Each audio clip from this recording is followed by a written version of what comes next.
UP police ने अपराधियों को दो विकल्प दिए हैं। पहला है सरेंडर और दूसरा है एनकाउंटर।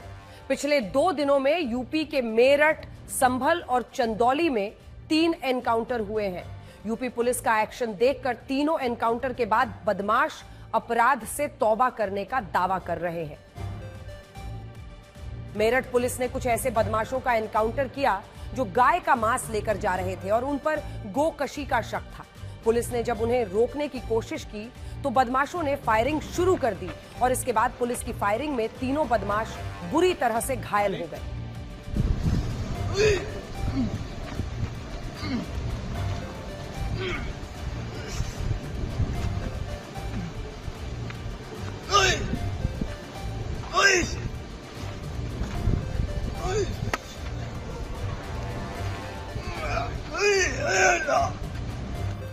संभल में तो गाड़ी चुराने वाले एक शातिर अपराधी को पुलिस ने एनकाउंटर में घायल कर दिया।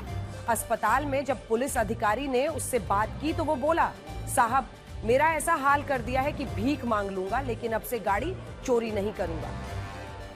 आगे से नहीं चोरी करते हुए पकड़े गए, पुलिस वालों फायरिंग करते हुए पकड़े गए। सर कहीं भी नहीं करूंगा लगातार। तो सर एक बार ट्रीटमेंट नहीं, कुछ ज्यादा नहीं करूंगा, आपको जिंदगी नहीं करूंगा सर। अब भीख मांग लूंगा, पर चोरी जाके 4 के साथ नहीं करूंगा। इसी तरह से चंदौली में पुलिस ने एक ऐसे अपराधी का एनकाउंटर किया जिसे वो पेशी के लिए कोर्ट ले जा रही थी और वो मौका पाकर एक पुलिसकर्मी की रिवॉल्वर छीन भागने लगा। पुलिस ने उसका पीछा किया, फिर घेराबंदी करके उसे बहुत मुश्किल से एनकाउंटर के बाद पकड़ा।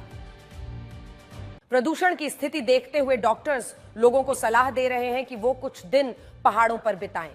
इस सलाह को लोगों ने इतनी गंभीरता से लिया है कि हिमाचल प्रदेश के मनाली और लाहौल स्पीति में जाम लग गया। अलग अलग शहरों से आए सैलानियों को यहां स्नोफॉल तो नहीं मिला, लेकिन भयानक ट्रैफिक जाम जरूर मिल गया।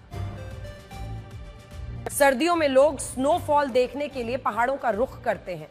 इस बार तो मैदानी इलाकों में प्रदूषण ज्यादा है। इस वजह से कई लोग खुली हवा में सांस लेने के लिए पहाड़ों पर जा रहे हैं। स्थिति यह है कि पहाड़ों पर भयंकर ट्रैफिक जाम लग गया है।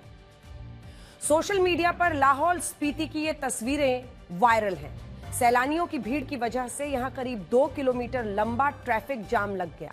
हर साल सर्दियों में लाहौल स्पीति, रोहतांग पास और मनाली में सैकड़ों की संख्या में टूरिस्ट आते हैं। लाहौल स्पीति के ऊंचे इलाकों में तो बर्फबारी हुई है, लेकिन निचले इलाकों में अभी तक स्नोफॉल नहीं हुआ है। इस वजह से लोग ऊंचे इलाकों में जाने की जद्दोजहद में फंसे हुए हैं। मनाली का एक वीडियो वायरल है जिसमें टूरिस्ट आरोप लगा रहे हैं कि थोड़ी सी बर्फ दिखाकर उन्हें बरगलाया जा रहा है। आरोप है कि टूरिस्ट स्पॉट पर ऊंचे इलाकों से बर्फ लाकर बिछाई जा रही है और एक्टिविटी के नाम पर हजारों रुपए लिए जा रहे हैं। 4x4 में गाड़ियों में आते हुए अब हम आपको मैक्सिको की एक तस्वीर दिखाते हैं जो सोशल मीडिया पर खूब वायरल हो रही है। यह तस्वीर मैक्सिको सिटी कांग्रेस यानी मैक्सिको सिटी की विधानसभा में महिला विधायकों के बीच हुई जबरदस्त मारपीट की है। लोगों के लिए नए नए नियम बनाने वाली महिला विधायक एक दूसरे के बाल खींच रही थीं, थप्पड़ लगा रही थीं।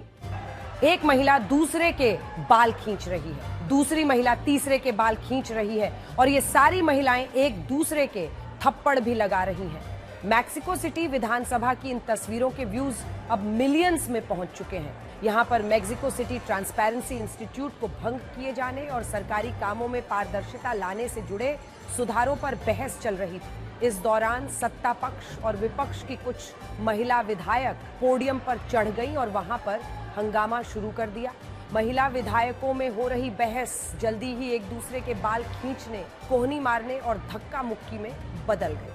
विपक्षी महिला विधायकों का आरोप था कि सत्ता पक्ष बहुमत होने की वजह से नियमों का उल्लंघन कर रहा है। लाइव टेलीविजन पर ये तस्वीरें पूरे मैक्सिको ने देखी।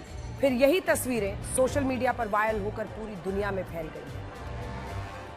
पाकिस्तान के पास आतंकियों को हथियार और गोला बारूद देने के पैसे हैं, लेकिन पीओके के लोगों को मूलभूत सुविधाएं देने के लिए पैसे नहीं है। भारतीय कश्मीर पर झूठ फैलाने वाले शहबाज शरीफ और आसिम मुनीर को पीओके के लोगों ने आईना दिखाया है।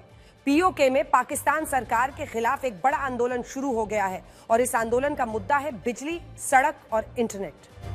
पीयूके में शहबाज सरकार के खिलाफ एक बड़ा आंदोलन चल रहा है। रावलकोट में हजारों की संख्या में लोग सड़कों पर उतरे हुए हैं और वो पाकिस्तान सरकार के खिलाफ नारेबाजी कर रहे हैं। भारत के हिस्से वाले कश्मीर पर कब्जा करने का सपना देखने वाले पाकिस्तान के पास अपने देश के लोगों की जरूरतें पूरी करने का पैसा नहीं है। वो पीओके के लोगों को मूलभूत सुविधाएं तक नहीं दे पा रहा है। लोगों का गुस्सा इस बात पर है कि पाकिस्तान सरकार न बिजली दे पा रही है, न सड़क दे पा रही है और अब तो इंटरनेट भी ठीक से नहीं मिल रहा है। पीओके में 15 से 20 घंटे का पावर कट हो रहा है। इसकी वजह से लोग परेशान हैं। दरअसल पीओके में आई बाढ़ की वजह से बिजली घरों को काफी नुकसान हुआ था और पाकिस्तान सरकार के पास इतने पैसे नहीं है कि वो इन बिजली घरों को ठीक करवा सके। इसी वजह से हालात खराब हो गए हैं। इंटरनेट सेवाएं भी इससे प्रभावित हुई हैं और लोग खुद को दुनिया से कटा हुआ महसूस कर रहे हैं। शहबाज सरकार द्वारा पीओके के लोगों के शोषण की सैकड़ों खबरें आती हैं।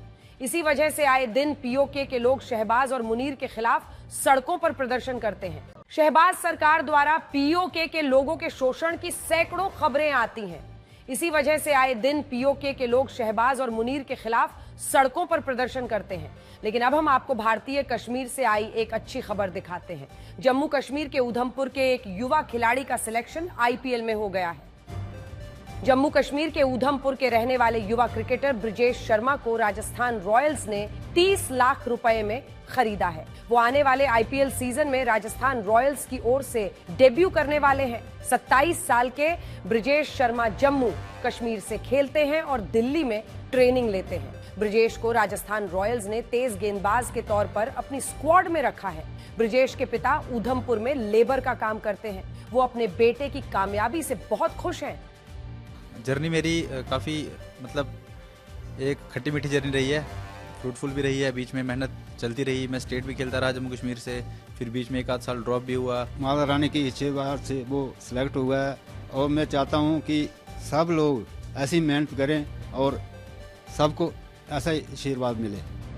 ब्रिजेश की इस कामयाबी से उधमपुर ही नहीं बल्कि जम्मू कश्मीर के लोग भी काफी खुश हैं। वो ब्रिजेश के सिलेक्शन को प्रदेश के युवा खिलाड़ियों के लिए एक प्रेरणा मान रहे हैं।